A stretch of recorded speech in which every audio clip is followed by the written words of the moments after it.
বৈষ্ণব কবি প্রাচীন যে গীতি আছে এটা আমরা করি।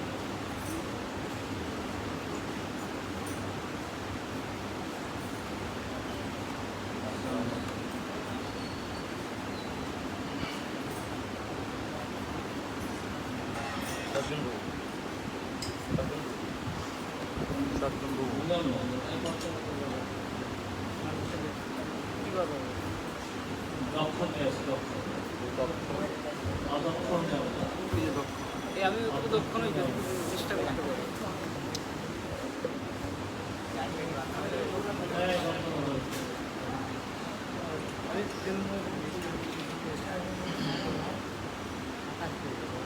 নাচে গৌরাঙ্গ হরি ভক্তগণ নাচে গৌরাঙ্গ হরি ভক্তগণ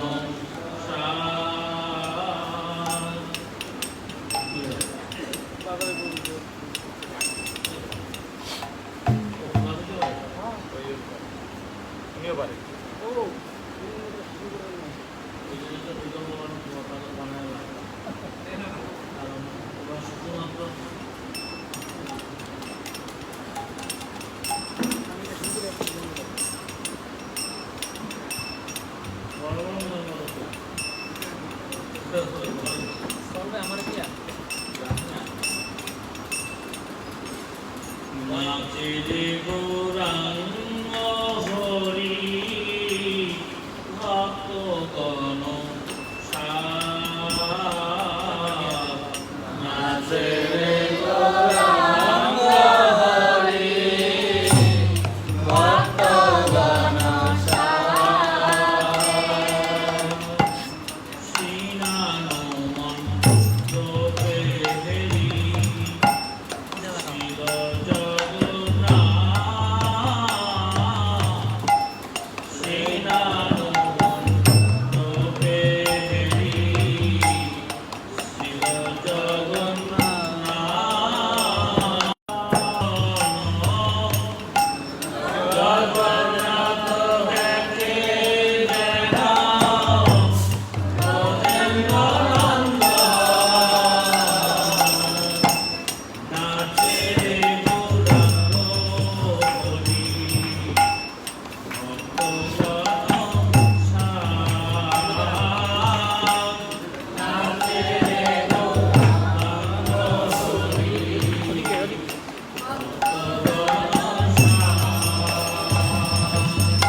Mancha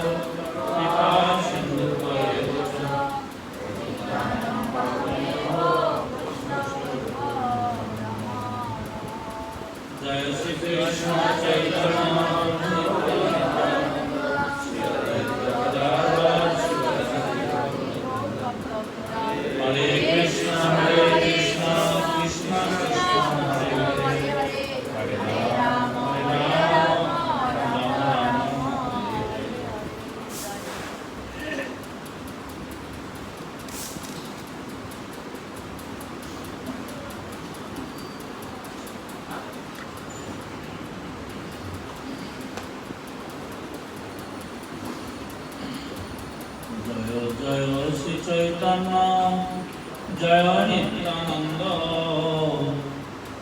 জয় দ্বৈত চন্দ্র জয় গৌর ভক্ত বৃন্দ। বলুন সবাই জয় চৈতন্য জয় নিত্যানন্দ জয় দ্বৈত চন্দ্র জয় গৌর ভক্ত বৃন্দ। জয় জয় শ্রী চৈতন্য জয় নিত্যানন্দ জয় দ্বৈত চন্দ্র জয় গৌর ভক্ত বৃন্দ। স্নানযাত্রা কবে হবে উঠিল ভট্টে রে, ভট্ট কহে 3 দিন আছয়ে যাত্রা রে। রাজারে প্রভু দিয়া ভট্ট গেলা নিজালয়, স্নান যাত্রা দিনে প্রভু আনন্দ হৃদয়। স্নান যাত্রা দেখি প্রভুর হইল বড় সুখ, ঈশ্বরের অনবসরে পাইল বড় দুঃখ। গোপী ভাবে বিরহে প্রভু ব্যাকুল হইলা, আলাল নাথে গেলা প্রভু সবারে ছাড়িয়া।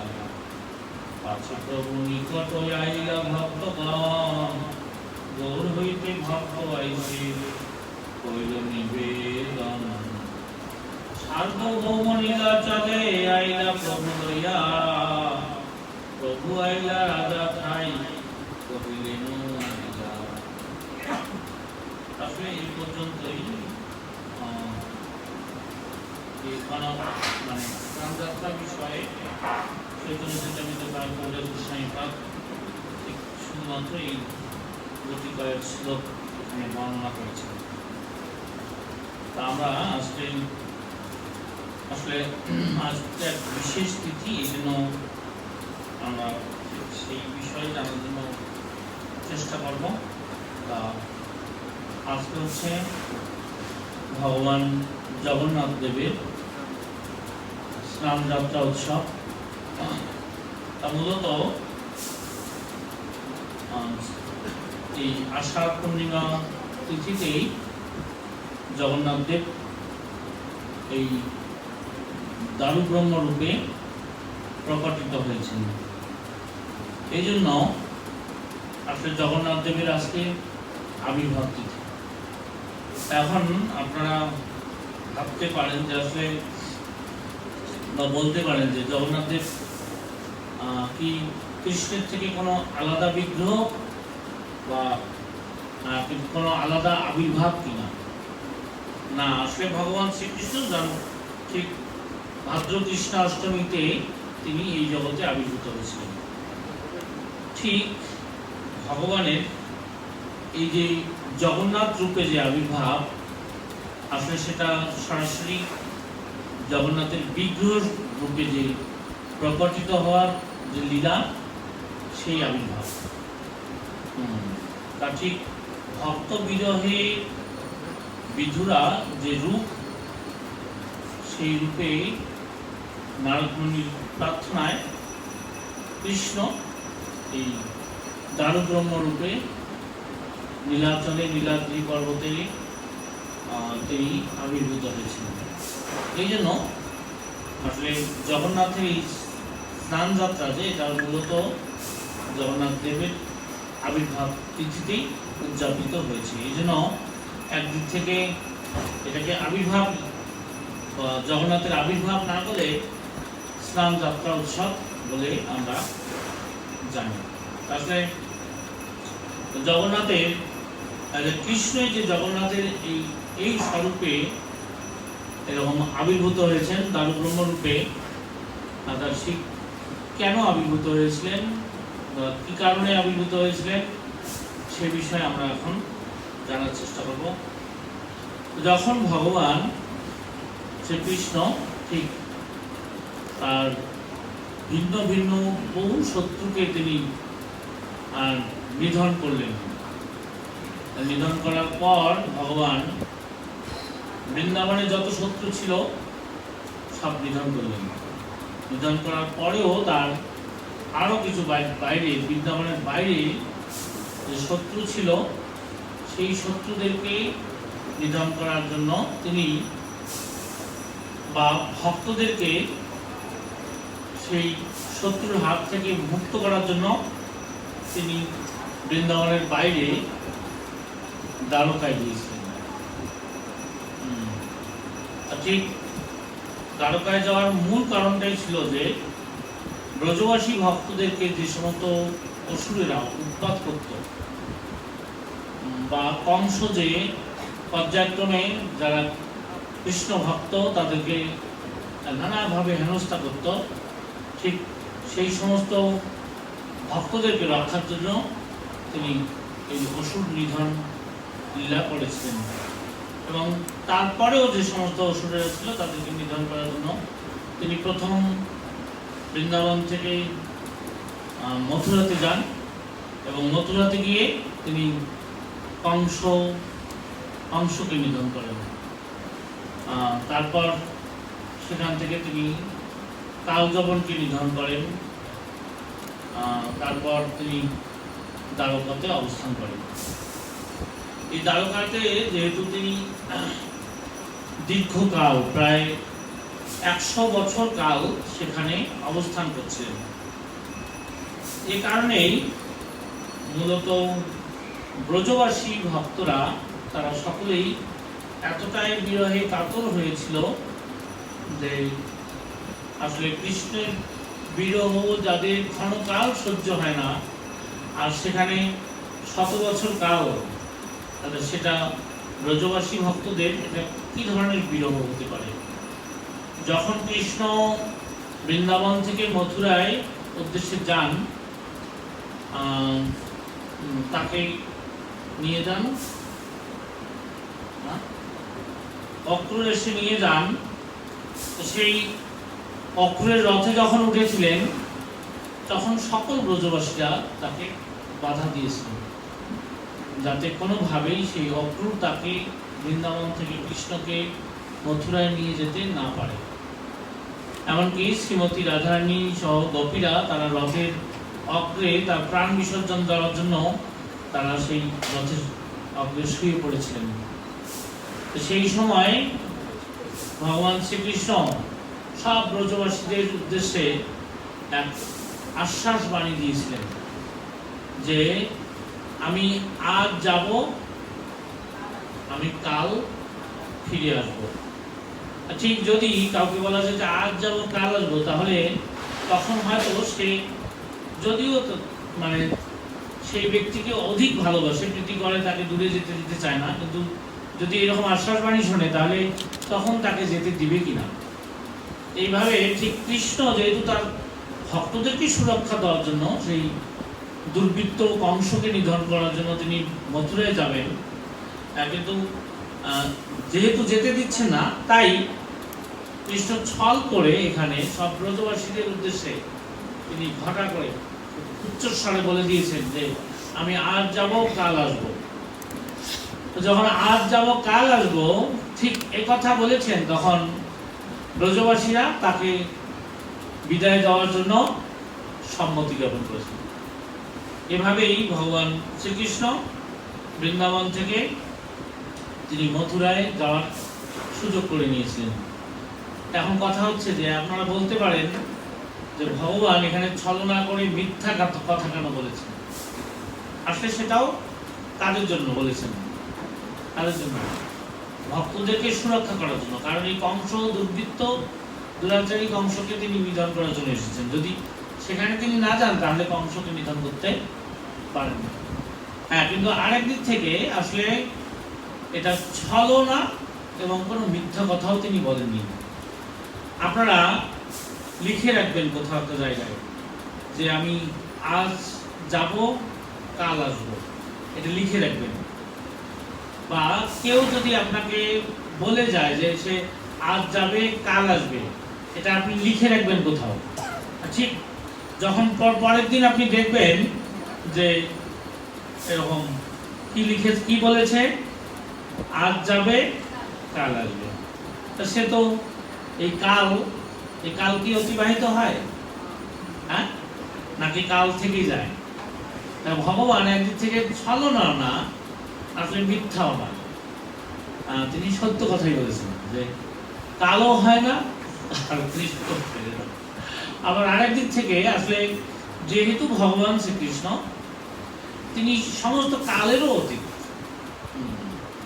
এই জন্য তার কাছে কালাকাল কোনো বিচার নেই। এই জন্য ভগবান একদিক থেকে তিনি ছলও করেননি বা মিথ্যা বলেননি। আসলে তিনি ঠিক যে উদ্দেশ্যে এই জগতে আবির্ভূত হয়েছেন, যে পরিত্রাণায় সাধনাং বিনাশায় দুষ্কৃতাম, এই ঠিক দুষ্কৃতিকারীদেরকে নিধন করার জন্য, ঠিক ভক্তদেরকে সুরক্ষা দেওয়ার জন্যই, এটা ভক্ত প্রীতির জন্যই, ভক্তের প্রতি ভালোবাসার জন্য, অধিক ভালোবাসার জন্যই তিনি তাদেরকে ছেড়ে এই কথা বলে মথুরায় গিয়েছেন। কিন্তু এটাই ব্রজবাসীদের জন্য একটা বড় কাল হয়ে দাঁড়িয়েছে, এবং আসলে এতে ব্রজবাসীদের প্রতি ভগবানের অধিক প্রীতি দেখানো হয়েছে। আর আপনারা বলতে পারেন যে আচ্ছা, এটাতে কি করে অধিক প্রীতি হলো যে যারা তারা আপনজন তাদেরকে পরিত্যাগ করে তিনি 100 বছর দ্বারকায় থাকলেন, এটা কি ভক্তের প্রতি প্রীতি বা ভক্তের প্রতি অধিক প্রীতি, নাকি ঠিক ব্রজবাসী ভক্তদের প্রতি অধিক প্রীতি, না দ্বারকাবাসী ভক্তদের প্রতি অধিক প্রীতি? কোনটা বোঝায়? যেহেতু তিনি দ্বারকায় গিয়েছিলেন আর পরিত্যাগ করেছিলেন কাদের? ব্রজবাসীদের। কার প্রতি অধিক প্রীতি দেখায়? কার প্রতি? দ্বারকাবাসীদের প্রতি। কিন্তু না, আমাদের বৈষ্ণবাচার্যগণ প্রমাণ করছেন যে না, ব্রজবাসীদের প্রতি ভগবানের সব থেকে অধিক প্রীতি, এবং সব থেকে অধিক প্রীতি করেন বা ভালোবাসেন ব্রজবাসী ভক্তদেরকে। কিন্তু এই যে উনি যে বললেন যে আমি আজ যাব কাল আসবো, কিন্তু 100 বছরে আসছে না, এটা কি অধিক প্রীতি দেখানো হচ্ছে? হ্যাঁ, এটা অধিক প্রীতি। ব্রজবাসী ঠিক আমাদের বৈষ্ণবাচার্যদের সিদ্ধান্ত হচ্ছে অধিক প্রীতি কি, যে মূলত কোনো ব্যক্তি যদি আমাদের নিকটে থাকে, তা আমরা নিকটে থাকা অবস্থায় আমরা অন্য চিন্তা করতে পারি কিনা, যে আমার কাছে আছে, যেহেতু সে সবসময় আমার কাছে আছে, এই জন্য আমি তাকে অত গুরুত্ব না দিয়ে, তার কথা চিন্তা না করে আমি ওই সময় অন্য কথা চিন্তা করতে পারি কিনা। কিন্তু যদি আমাদের প্রিয়জন অনেক দূরে চলে যায়, বিরহে যদি আমরা কাতর হই, তখন আর অন্য কোনো চিন্তা আমাদের হৃদয়ের মধ্যে প্রবেশ করে না। এখন আসলে কৃষ্ণ কাছে থাকা আর মানসিকভাবে কৃষ্ণ হৃদয়ে থাকা, দুটো থাকার মধ্যে পার্থক্য আছে কিনা? কৃষ্ণ কাছাকাছি থাকা আর কৃষ্ণ হৃদয়ে থাকা, কোনটা সব থেকে ঘনিষ্ঠভাবে থাকা? কোনটা? হৃদয়ে থাকাটা। ঠিক কৃষ্ণ হয়তো কাছে নেই, কিন্তু বিপ্রলম্ব ভাবের মাঝ দিয়ে, বিরহের মাঝ দিয়ে ভাবনার কেন্দ্রে আছে কিনা? কোথায় আছে? হৃদয়ে।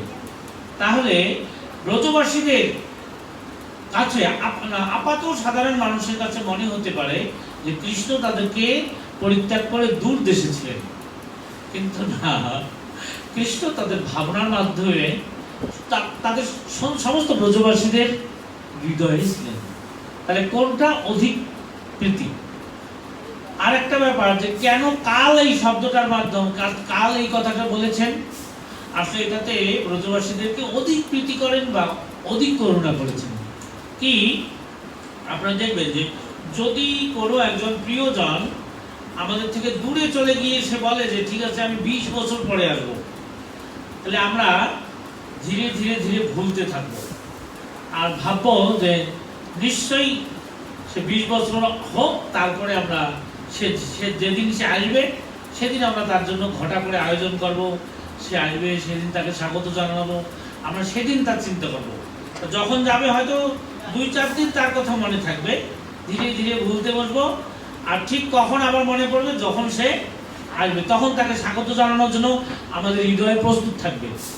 কিন্তু কৃষ্ণ যখন বলেছেন যে আমি আজ যাব কাল আসবো, তার প্রতিদিন সমস্ত ভক্তরা, ব্রজবাসী ভক্তরা, তারা কি মনে করতো?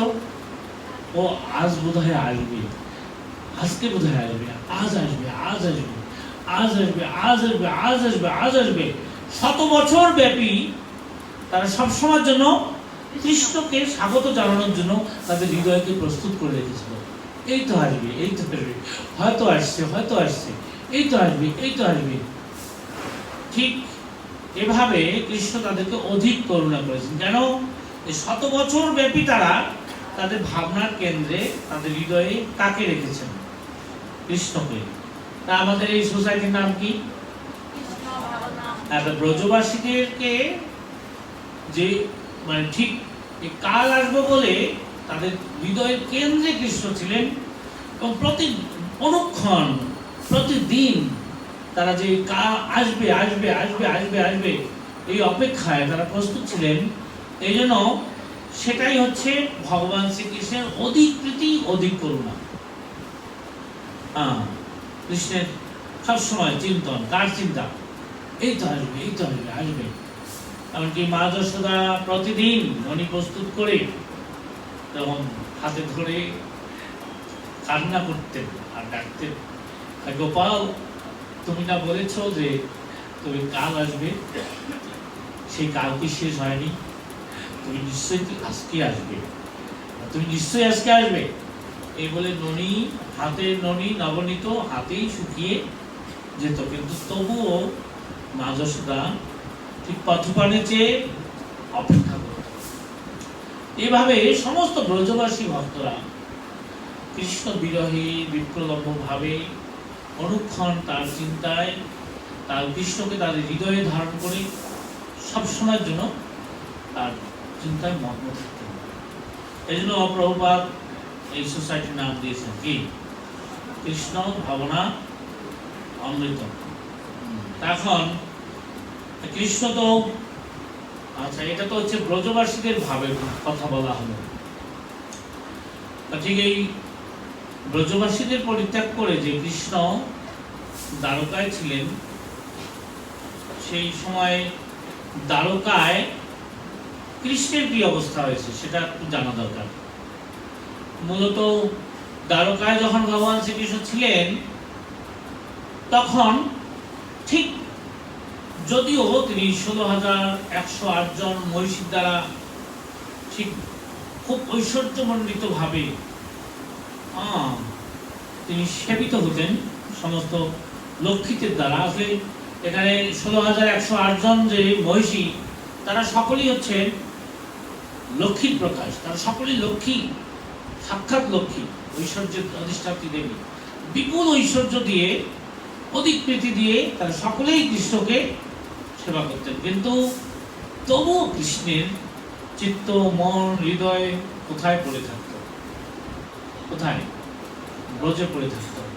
এই জন্য ঠিক কৃষ্ণ যখনই ব্রজের কথা মনে হতো, হা শ্রীরাম, হা বলরাম, হা মধুমঙ্গল, হে মা যশোদা, হে নন্দ বাবা, হে শ্যামলী, হে ধাবলী, হে শ্রীমতী রাধানী, হে ললিতা, হে বিশাখা, এভাবে তিনি যখনই মনে পড়তো তখন আর্তনাদ করে কান্না করতেন। আর যখন কান্না করতেন, কান্না করতে করতে কখনো কখনো মূর্ছা যেতেন, তখন অশ্বসার্থিক ভাবে বিকারগ্রস্ত হয়ে কখনো কখনো এই ধুলায় লুটিয়ে পড়তেন, কান গড়াগড়ি দিতেন। ঠিক এটা হচ্ছে নিত্য এক ঘটনা।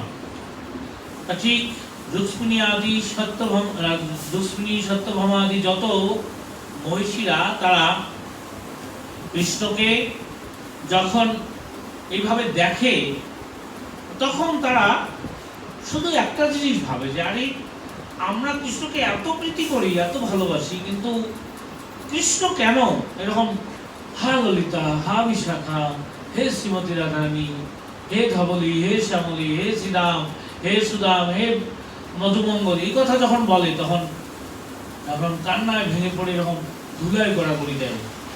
এই জন্য ঠিক ব্রজবাসী ভক্তদের প্রতি যে এই অধিক প্রীতি, এটা দেখে যখন রোহিণী মাতা বৃন্দাবন থেকে দ্বারকায় গিয়েছিলেন, তখন সমস্ত মহিষীরা রোহিণী মাতাকে ঘিরে বলতেছিলেন যে হে মাতা, আসলে আমরা আপনার পুত্রকে এত স্নেহ করি, এত ভালোবাসি, কিন্তু তবুও আমরা দেখি যে ব্রজবাসী ভক্তদের কথা যখন তার মনে পড়ে, তখন সে কান্নায় এরকম বিভোর হয়ে ধুলায় গড়াগড়ি দেয়। হে মা, তো আসলেও আমরা জানতে চাই যে আপনি তো ব্রজের থেকে এসেছেন, সেই ব্রজবাসী ভক্তরা কৃষ্ণকে কেমন ভালোবাসে। ঠিক তখন রোহিণী মাতা তাদেরকে বললেন যে না, আমি একথা বলতে চাই না। কেন? যে কথা যদি কৃষ্ণ এবং বলরাম তারা শোনে, নিশ্চিত তারা প্রাণে মারা যাবে। কারণ তাদের কি অবস্থা হয়েছে তার কথা চিন্তা করে এটা যদি শোনে, কৃষ্ণ কখনোই প্রাণে বাঁচবে না। তখন তারাও এই কথা শুনে আরো বেশি বেপরোয়া হয়েছে, না আমাদেরকে বলতেই হবে, আমাকে বলতেই হবে। তখন একদিন কৃষ্ণ এবং বলরাম দূর দেশে কোথাও গিয়েছেন। এই সময় মহিষীরা সবাই ঘিরে ধরেছে রোহিণী মাতাকে, তার কাছ থেকে ঠিক ব্রজবাসী ভক্তদের বিরুদ্ধে, মানে ঠিক ভালোবাসার কথা জানার জন্য। এদিকে যখন কোনো একটা স্থান বিশেষ নির্বাচন করে সেখানে সকলেই বসেছেন, তখন রোহিণী মাতা ভাবছিলেন যে কৃষ্ণ যেন কখনোই আমার কাছ থেকে এই বিরহের কথা শুনতে না পারে, তাহলে তাকে বাঁচানো যাবে না। এই জন্য সেই সময় রোহিণী মাতা কি করেছেন, যে সকলকে যখন বলতেছিলেন তখন সুভদ্রা দেবীকে দ্বারের মধ্যে দ্বাররক্ষী হিসেবে দাঁড় করিয়ে রেখেছেন। যদি কৃষ্ণ আসে সে বলে দিবে, আর না হলে কৃষ্ণকে সেখানে আটকিয়ে রাখবে। এদিকে তখন সেই ব্রজবাসীদের বিরহের কথা, বিশেষ করে মা যশোদা কৃষ্ণ বিরহে কান্না করতে করতে তার চোখ অন্ধ হয়ে গেছে। এমনকি একবার উদ্ধব যখন গিয়েছিলেন, ঠিক কৃষ্ণ তাদেরকে প্রবোধ দেওয়ার জন্য পাঠিয়েছিলেন উদ্ধবকে, নন্দ বাবার সাথে প্রথম যে কথা শুরু হয়েছে, নন্দ বাবা সারা রাত জেগে শুধু কৃষ্ণ কেমন আছেন এ কথা না জিজ্ঞাসা করে, শুধু দ্বারকাবাসীরা সকলেই কেমন আছেন, উগ্রসেন কেমন আছেন, বসুদেব কেমন আছেন, দেবকী মাতা কেমন আছেন, এভাবে সকলের কুশল জিজ্ঞাসা করেছেন। সারা রাত এইভাবে সবার কথা কুশল জিজ্ঞাসা করেছেন, কিন্তু একবার কৃষ্ণ নামটা উচ্চারণ করতে পারেনি। কেন? কৃষ্ণ কেমন আছেন এই কথা যে বলবে আর নিজেকে প্রবোধ দিয়ে ধরে রাখতে পারবে না, কান্নায় হয়তো ভেঙে পড়বে। এই জন্য কৃষ্ণ শব্দটি উচ্চারণ পর্যন্ত করতে পারেননি। আর এদিকে সমস্ত ব্রজের পশু পাখি কীট পতঙ্গ এমনকি বৃক্ষ তরু লতা তারা সকলেই এমন কাতর হয়েছে, সেখানে পাখিগুলো আর আগের মতো পূজন করে না, গাভীগুলো আর গোচারণে যায় না, তরুগুলো যেন শুকিয়ে গেছে, লতাগুলো যেন নুয়ে পড়েছে। আর শ্রীমতী রাধারানী সে তো মানে ঠিক কৃষ্ণ বিরহে কাতর হয়ে ক্ষণে ক্ষণে মরে যাচ্ছে। কিন্তু তবুও এমন যখন মৃত্যুদশা প্রাপ্ত হয়, তখন সমস্ত গোপীরা গিয়ে তার কানে কৃষ্ণ মন্ত্র বলে, এবং যখন কৃষ্ণ মন্ত্র বলে সে আবার জেগে ওঠে। তখন সে মনে করে, ও নিশ্চয়ই যেহেতু কৃষ্ণ বলেছেন আজ যাবো কাল আসবো, নিশ্চয়ই কৃষ্ণ মনে হয়ে এসেছে, কৃষ্ণ এসেছে, এই জন্য আবার সে জেগে ওঠে। হ্যাঁ, কিন্তু তখন সখীরা রাধারানীকে প্রবোধ দেন, হে সখী, যদি কৃষ্ণ শোনে যে তুমি তার বিরহে মারা গিয়েছ, তাহলে তাকে কি বাঁচানো যাবে? আর একদিক থেকে যেহেতু সে কথা দিয়েছে আসবে, একদিন না একদিন তো আসবে, তুমি যদি বেঁচে থাকো তাহলে না একবার দেখতে পারবে, কিন্তু তুমি মরেই যাও তাহলে তুমি কি তাকে কখনো দেখতে পারবে? এভাবে সখীরা যখন প্রবোধ দিতেন, তখন রাধারানী যদিও তার বিরহে কাতর হয়ে প্রাণে মারা যায়, কিন্তু তবুও কৃষ্ণ আসবে, তাকে দেখবে, এজন্যই সে বেঁচে থাকার জন্য প্রয়াস করে। আর একদিক থেকে কেন বাঁচার জন্য প্রয়াস করে, যে কৃষ্ণ যদি শোনে যে আমি মারা গিয়েছি, হয়তো সেও প্রাণে বাঁচবে না, আর তাকে বাঁচানোর জন্য আমার বেঁচে থাকা দরকার। ঠিক এই ধরনের অবস্থা হয়েছে ব্রজে। এই সমস্ত কথা যখন বলতেছিলেন, তখন সমস্ত মহিষীরা তারাও সেই ব্রজবাসীদের কৃষ্ণের প্রতি ভালোবাসার কথা শুনে পাগল পাড়া হয়ে তারা সকলেই কান্না করছেন।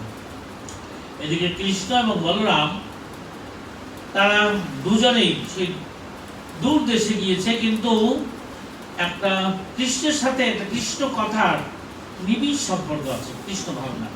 যদি কেউ কৃষ্ণ কথা শ্রবণ কীর্তন করে তাহলে কৃষ্ণ অনুক্ষণ তার দিকে আকর্ষিত হয়ে সেখানে ধাবিত হয়ে যাবে। যখন সমস্ত মহিষীরা কৃষ্ণ কথা শ্রবণ করছেন না, রোহিণী মাতা কীর্তন করছেন, তখন কৃষ্ণ সেই দিকে ধাবিত হয়ে আবার ফিরে এসেছেন। ফিরে এসে দেখেন যে সুভদ্রা দেবী দ্বারের মধ্যে শক্তভাবে পাহারা দিচ্ছেন। কৃষ্ণ তখন ভাবছেন যে কেন সুভদ্রাকে এখানে মা রোহিণী দাঁড় করিয়ে কথা বলছেন, ও যাতে আমরা এই কথা না শুনি। আচ্ছা আচ্ছা, যদি আমরা এখনই প্রবেশ করি তাহলে কি হবে? তাহলে কথা সাথে সাথে কি হবে? বন্ধ হবে। ঠিক ব্রজবাসীদের বিরহের কথা শোনার জন্য ব্যাকুল হয়ে কৃষ্ণ কি করেছেন, আর দ্বারকে অতিক্রম করেনি, কারণ দ্বার অতিক্রম করলে রোহিণী মাতা কথা বন্ধ করে দেবে। এই জন্য সেই কথা শোনার লোভে সেখানে দাঁড়িয়ে দাঁড়িয়েছিলেন।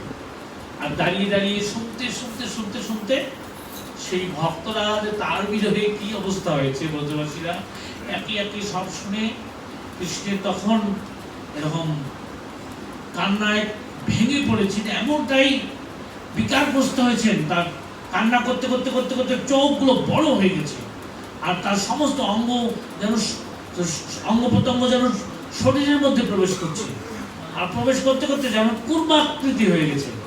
কচ্ছপ যেমন তার নিজের শরীরের মধ্যে সব অঙ্গগুলোকে প্রবেশ করাতে পারে, ঠিক ভগবানের জন্য ওরকম অবস্থা হচ্ছে।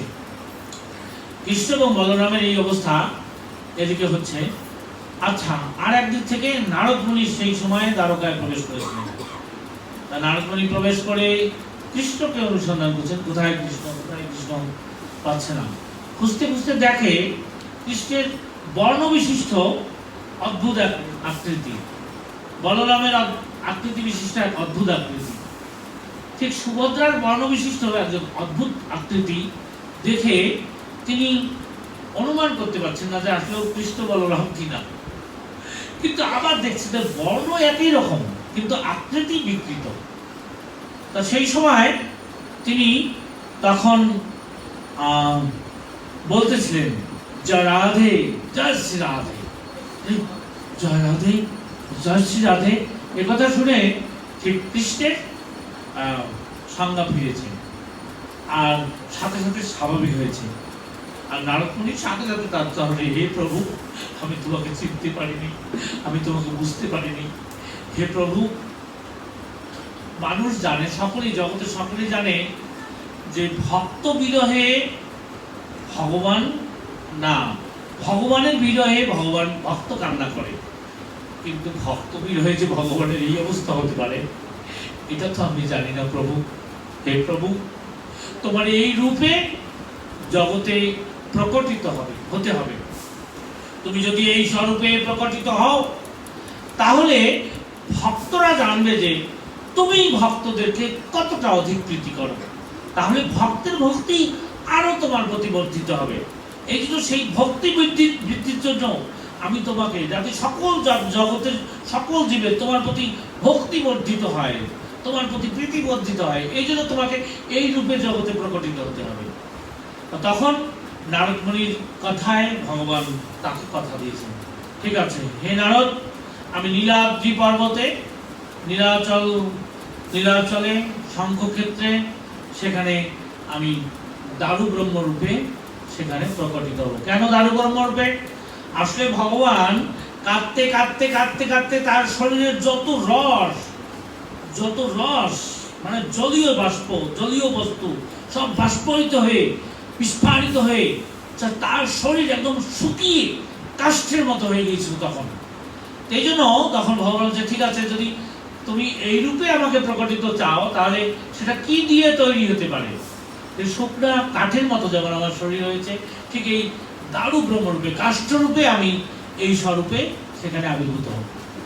তা তিনি যে আবির্ভূত হয়েছিলেন সেই ভগবান ঠিক নারদ মুনিকে যে কথা দিয়েছিলেন, পরবর্তীতে রাজা ইন্দ্রদ্যুম্নের মাধ্যমে ভগবান সেই নীলাদ্রি পর্বতে নীলাচলে শঙ্খক্ষেত্রে তিনি নারদ মুনির কথা রক্ষা করার জন্য তিনি যে ভক্তকে অধিক প্রীতি করেন সেই রূপে তিনি আবির্ভূত হয়েছেন। সেই রূপই হচ্ছে এই জগন্নাথ রূপ, এই দারু ব্রহ্ম রূপ। আসলে জগন্নাথ কোনো আলাদা লীলা না, কোনো আলাদা প্রকাশ না, কৃষ্ণই যে দ্বারকায় যে তার এই কাষ্ঠের মতো শরীর হয়েছে, ঠিক যে ধরনের আকৃতি বিশেষ হয়েছে, সেই আকৃতি বিশেষে নীলাচলে তিনি পুরীধামে আবির্ভূত হয়েছেন। সেটাই হচ্ছে তা, ঠিক এই কারণেই তিনি জগন্নাথ রূপে এখানে প্রকটিত হন। আর ঠিক সেই দিন সমস্ত ভক্তরা মিলে তাকে যে স্নান করানো হয়েছে, সেই স্নান যাত্রা, স্নান লীলা, সেটাই হচ্ছে আজকের এই তিথিতে উদযাপিত হয়েছে। তাতে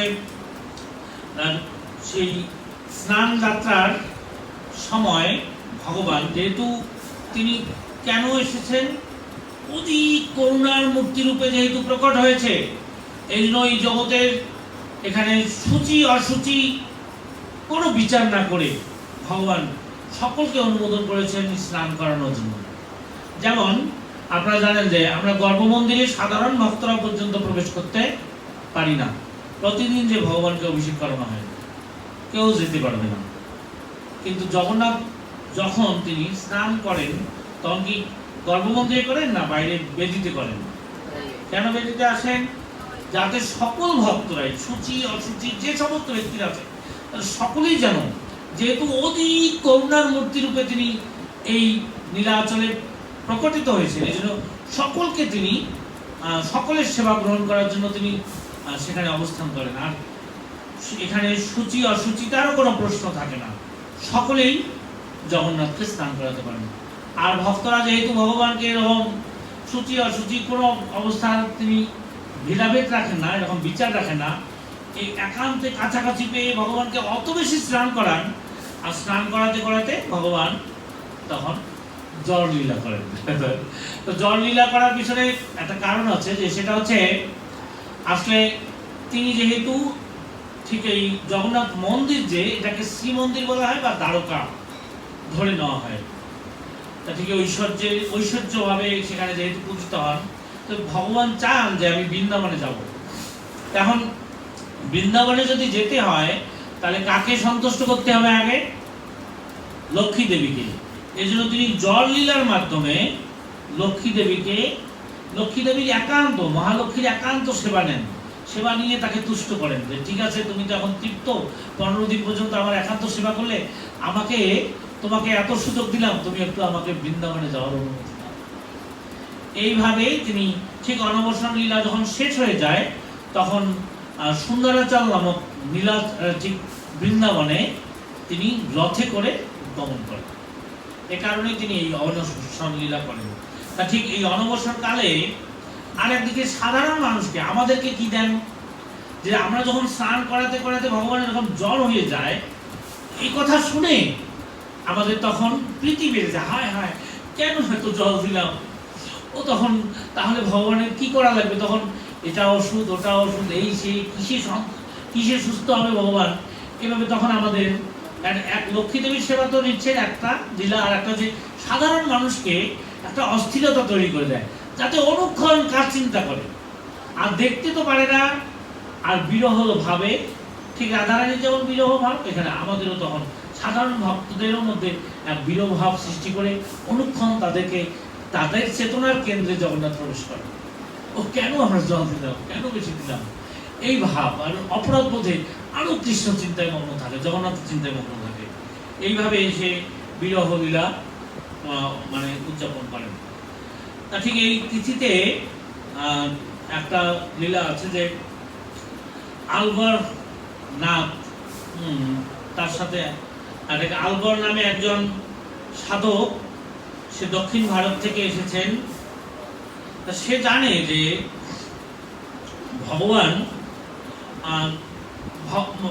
ভগবানের মন্দিরে এসেছেন মূলত পুরী ধামে, এই অনবসর লীলা আজকের পরে আর কি। এরপরে যখন এসে শোনে যে জগন্নাথের জ্বর হয়েছে, জগন্নাথ এখন মন্দিরের ভিতরে আছে, আর বেরোবে না, তখন উনি এতটাই ক্রোধিত হয়েছে সমস্ত পুরীবাসী ভক্তদের প্রতি, তারা কি ধরনের ভুল কথা বলে, যে ভগবানের কি কখনো জ্বর হয়, ভগবান কি কখনো অসুস্থ হতে পারে, এই সমস্ত মূর্খ লোকেরা তারা কিছু জানে না। হায় হায়, এই কথা শুনে আমার যে পাপ হয়েছে, এখনই আমার আত্মহত্যা করা উচিত। কি বলছে যে ভগবানের জ্বর হয়েছে, ভগবান অসুস্থ হয়েছেন? এটা কখনোই হতে পারে না। যখন সে আত্মহত্যা করার জন্য যাচ্ছিলেন, তখন সেখানে ঠিক হনুমানজি তার সামনে এসে দেখা দিয়েছে। দেখা দিয়ে বলছে, কি হয়েছে তোমার? যে আমি এরকম পাপ কথা শুনেছি, আমি এখন আত্মহত্যা করবো। না না না না, তোমাকে আত্মহত্যা করতে হবে না। আসলে জগন্নাথ এখন সেখানে নেই। তুমি না না না, তুমি যদি আত্মহত্যা করতে চাও, এই পথে যেতে হবে না, তোমাকে আত্মহত্যা করতে গেলে এই পথে যেতে হবে। যখন সেই সমুদ্রের পথ না দেখিয়ে অন্য একটা পথ ভুলিয়ে পথ দেখে এই পথে যাও, তাহলে তুমি আত্মহত্যা করতে পারবে। যেতে যেতে যেতে যেতে যেতে সেই আলবরনাথ যেখানে ভগবান এখন আছেন, সেখানে স্বয়ং ভগবান তাকে দর্শন দিয়েছিলেন। এই দর্শন দেওয়ার পরেই তাকে তার মৃত্যুর হাত থেকে রক্ষা করেছিলেন। এবং তখন থেকে সেই আলবর আর দক্ষিণ ভারতে ফিরে না গিয়ে সেখানে এই আলালনাথের মানে সেই ভগবানের সেবা করেছিলেন।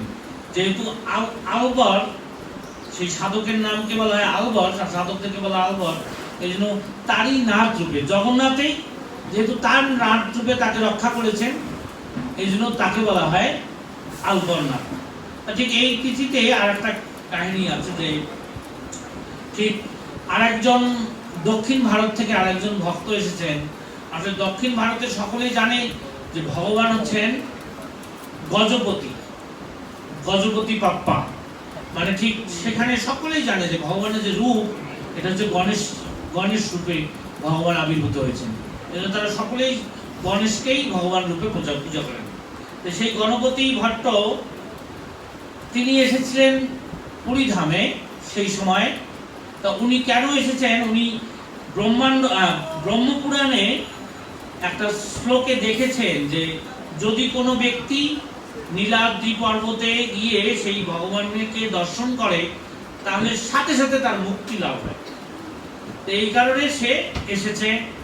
এসে তিনি দেখে যে না, আস্তে আস্তে দেখে যে অনেক লোক জগন্নাথকে দর্শন করে ফিরে যাচ্ছে, কিন্তু তাদের কারো মুক্তি হয় নাই। তাদেরকে জিজ্ঞাসা করছেন, আপনারা কি মানে জগন্নাথকে দর্শন করেছেন, ভগবানকে দর্শন করেছেন? সবাই বলছে হ্যাঁ, আমরা তো ভগবানকে দর্শন করে আসলাম। তখন তার মাথায় ক্রোধ চেপে গেছে। কি এটা কেমন কথা যে এই সমস্ত লোকেরা ভগবানকে দর্শন করে আসলো, কিন্তু কই মুক্তি হয়ে যায়নি? তো তাহলে কি ব্রহ্মাণ্ড পুরাণের কথা ভুল নাকি এদের কথা ভুল? কোনটা? এরা তো জগন্নাথকে দর্শন করে আসলো, কিন্তু মরে নাই কেন? তারা কেন বৈকুণ্ঠ লোকে যায় নাই, মুক্তি হয়নি কেন? তা ঠিক এই কারণে এই যখন গণপতি ভট্ট তখন গণপতি ভট্ট যখন তিনি এরকম ক্রোধিত হয়ে গেছিলেন আর তখন রাগ করে ওখান থেকে চলে যাচ্ছিলেন, সেই সময় জগন্নাথ মুদিরথ নামে একজন ভক্তকে বললেন যে সে ক্রোধিত হয়ে সেখান থেকে চলে যাও না। তারপরে সে এসেছিল জগন্নাথকে দর্শন করতে। এসে দেখে যে এখানে যারা ব্রহ্ম বলতেছে আসলে ভগবান না। এটা তো কি অদ্ভুত একটা আকৃতি বিশিষ্ট ভগবান, এটা কখনো ভগবান হতে পারে না।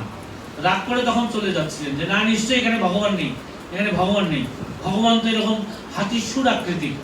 তখন ভগবান মুদিরথ নামে একজন ভক্তকে পাঠান যে তুমি তাকে বুঝিয়ে আবার আমার কাছে নিয়ে এসো, আমি ওকে ঠিক ওর ভাবনা অনুযায়ী তাকে সেই রূপ দেখাবো। তখন সেই মুদিরথ গিয়ে আর গণপতি ভট্টকে বললেন যে না না, তুমি ভুল দেখেছো। আসলে যার ভাবনা যেমন সেই অনুযায়ী সে দেখে। তুমি যে দেখেছো যে অনেক লোক ফিরে যাচ্ছে, ওরা জগন্নাথকে দর্শন করেছেন, ওরা বলেনি যে আমি মুক্তি পেতে চাই। ভগবানের কাছে যা প্রার্থনা করে তাই দেয় ভগবান। তো ওরা বলেছে কি যে হে ভগবান, আমার সন্তানরা যেন ভালো থাকে, আমার সংসারে যেন উন্নতি হয়, আমি যেন আরো দীর্ঘায়ু হই, এই জন্য তাদেরকে ওই আশীর্বাদ করেছে। আর তুমি নিশ্চিত সেখানে যায় যদি ভগবানের প্রার্থনা করো তাহলে মুক্তি লাভ হবে। তখন সে গিয়েছেন এবং যে দেখেন যে আরে এ তো ঠিক আগে যে আমি দেখে গেছিলাম অদ্ভুত কি আকৃতি, কিন্তু এখন দেখছে যে সেখানে স্বয়ং সেখানে এসে দেখে যে স্বয়ং সেই গণাধিপতি গণেশ আকৃতিতে সেই ভগবান তার সামনে দাঁড়িয়ে আছে। সেই সময় দাঁড়িয়ে দাঁড়িয়ে সেই গণাধিপতির প্রার্থনা করছিলেন, আর প্রার্থনা মাত্রই সে সেখানে প্রাণ ত্যাগ করে মুক্তি লাভ হয়েছে। এই জন্য আজকের তিথিতে যদি কেউ এই জগন্নাথের স্নান যাত্রা লীলা দেখে বা শ্রবণ করে, তাহলে কি হবে যে কখনোই তার মাতৃ জঠরে প্রবেশ করতে হবে না। তারপরে অবশ্যই সে যদি প্রবল ভক্তি সহকারে সে স্নান করায়, তাহলে তিনি মোক্ষ লাভ করতে পারবেন। আর ঠিক এই জগন্নাথ, বলদেব, সুভদ্রা, মহারানী এই বলে যদি জয়ধ্বনি দেয়, যদি জয়ধ্বনি দেয় আজকে এই সময় যখন স্নান করানো হবে, তখন যদি জগন্নাথ, বলদেব, সুভদ্রা বলে জয়ধ্বনি দেয়, তাহলে অবশ্যই তারা মুক্তি লাভ করবে। আমার মনে হয় যে আমরা সময় হয়ে গেছে, আমরা এখন এই ঠিক আপনার মুক্তি হয়ে যাবে, কিন্তু যদি প্রাণ মানে ঠিক সেরকম সংকল্প নিয়ে জগন্নাথ, বলদেব, সুভদ্রা, মহারানী বলে জয় দেন, কিন্তু এখনই মুক্তি হয়ে যাবে। তবে এই জন্য অন্য সংকল্প না রেখে মুক্তির চিন্তা করেন।